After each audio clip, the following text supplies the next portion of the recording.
I thank the representative of Peru for his statement. I now give the floor to the representative of the Russian Federation. Господин председатель, Thank you, Mr. President.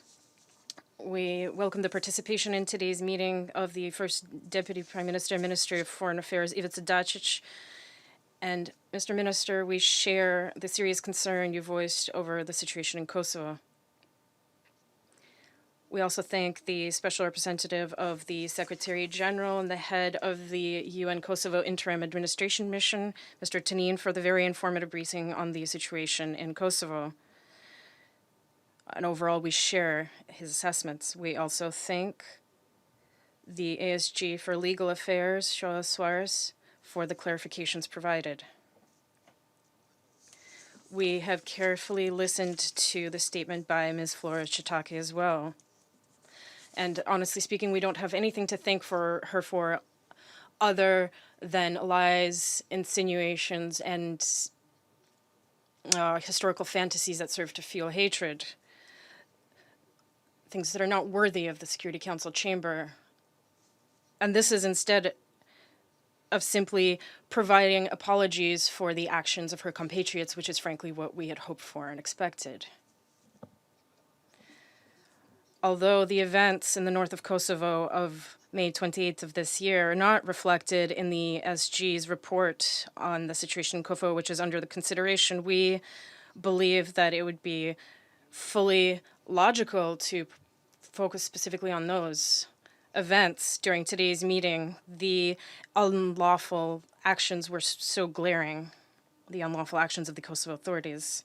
Under the fabricated pretext of combating organized crime, the Kosovo-Albanian Special Forces invaded the Serb municipalities in the north of Kosovo. As a result, 28 people were arrested, primarily police members of Serb nationality.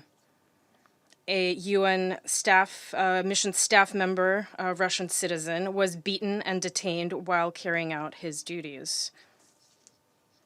Ms. Chitaku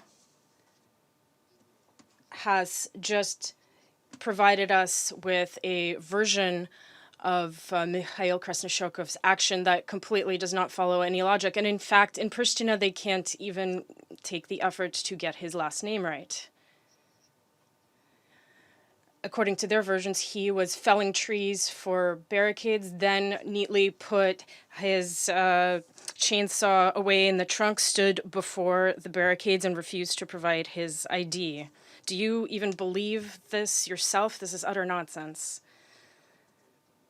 Of course, it's clear that an investigation is underway, but I would like to pose just two questions to Mr. Tanin. Did Mr. Krasnyshokov provide his ID of unmixed staff member ID, and was he or was he not beaten? Ms. Chitako has just claimed that that did not take place. Meanwhile, we have a large number of photographs that would confirm the opposite. And incidentally, the internet, if you go on the internet, you will also find a number of videos of the completely unacceptable actions of the Kosovo Special Forces. And I would be very grateful if you could respond to that.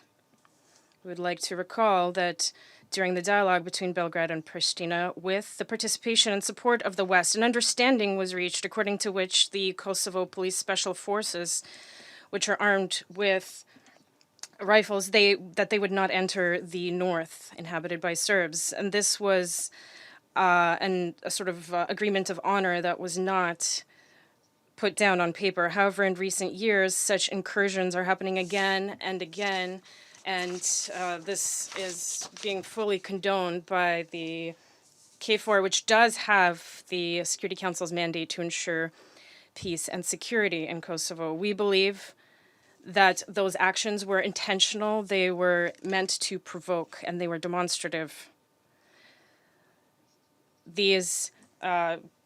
These efforts above and beyond to fight crime were not something that we previously saw on the part of Pristina's authorities, and the moment was also not chosen at random for this attack. On the eve of the events, the president of Serbia, Mr. Vučić, in speaking in parliament, said that he was prepared to seek a compromise decision to the Kosovo issue. And Kosovo Albanian authorities, however, chose to show that they already run things in the north as is. And incidentally, just a week before, the Serbian list achieved a staggering victory over Albanian parties in the municipal elections. The attempt to take over the north legally thus fell through, and the second option based on force was put into play. The people of the Balkans remember the events of the 1990s full well. Just one careless word or gesture is enough to lead to new bloodshed and for the simmering conflict to erupt with full force. Why was such a situation provoked intentionally? Kosovo's Western backers have all but turned away from this aggressive action, which involved a gross and intentional violation of the immunity of a UN staff member. Our U.S. colleagues were not able to say even a couple of words in favor of protecting UN staff members' immunity today, while Pristina, through Ms. Chitaki, has just made it clear that they do not intend to respect UN immunity going forward. And the erosion of this immunity risks bringing grave consequences upon the organizations and its members, and I think we all understand this full well. If we let things slide now and look the other way, UN staff members in other parts of the world could find themselves in a similar situation in the future, and then it will be too late to appeal to universal diplomatic norms. Pristina has begun a campaign against the UN and against Russia. The motives behind this are clear. The goal is, on the one hand, to discredit UNMIK and ensure that it is closed. And the second is to defend its so-called statehood at any cost. The so-called Ministry of Foreign Affairs of Kosovo has declared Mr. Krasnoshokov a persona non grata. As was already emphasized today, that procedure is not applicable to UN officials. It is used by states only in their bilateral relations. But even in those cases, Kosovars do not have the right to take such a step because they are not a subject under international law. It is evident that understanding the finer points of international law isn't the strong point of Kosovo officials. The EU Rule of Law Mission for Kosovo has advised us to trust the police of Kosovo itself with investigating the incident, although, as we understand it, it was the police that was the perpetrator in this case. The proposal to seek truth from the police outlaws of Kosovo who grossly violated all written and unwritten norms in beating up a UN official and then began to falsify what actually took place with the participation and condoning of the highest authorities in Kosovo is absolutely absurd. This completely discredits the role of the EU in Kosovo and its claim to ensuring the rule of law there.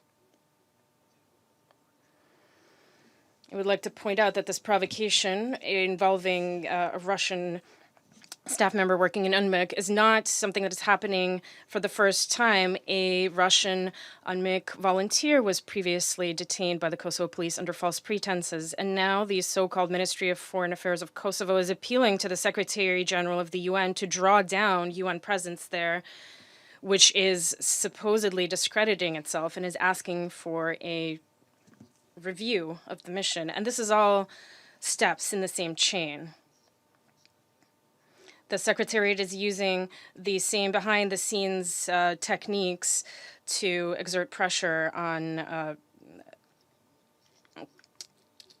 members of the Security Council, and we're seeing fabricated, very trendy stories about Russian spies, which have no basis in truth. We decisively reject such dirty dealings.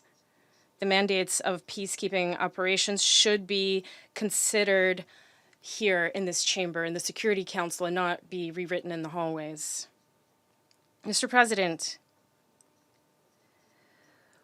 the Western backing of Pristina's authorities, which has gone on for many years now, have led to the situation we see today, which is that they demonstratively refuse to obey their patrons. The so-called Kosovo Albanian government, headed by Ramesh Haradinaj, is seeking to further exacerbate the crisis. It is obviously not willing to sit down at the and have substantive talks.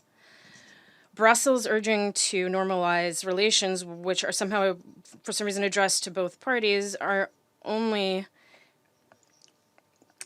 creating an atmosphere of all permissiveness and facilitating maximalistic approaches that do not entail compromise.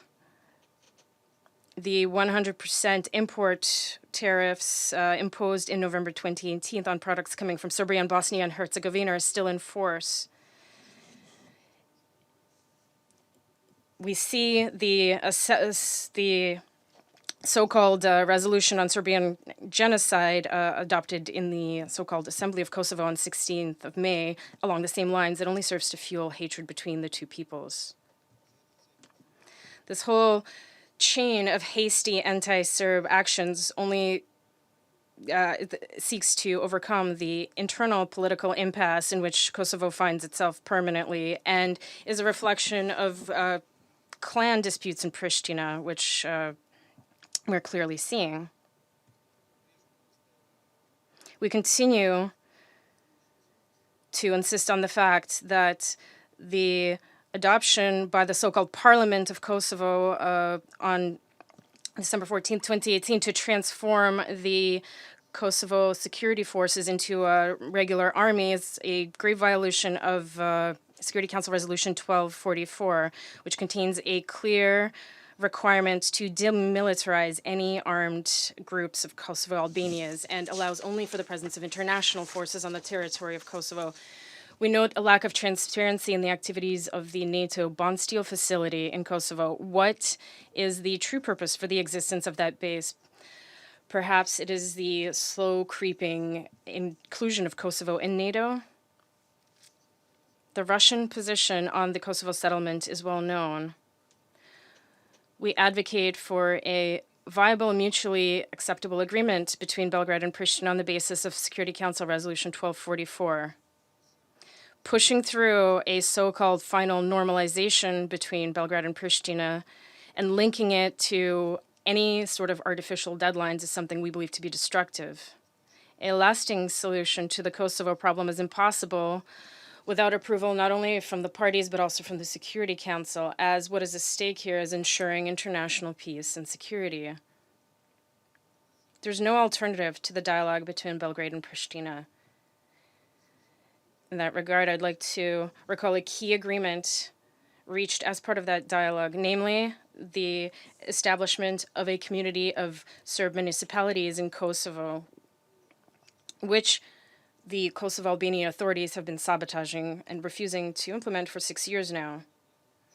Implementing that key element of the first agreement on the principles of the normalization of relations between Serbia and Kosovo, signed on April 19, 2013 in Brussels, is the primary indicator of the possibility for any future substantive discussions.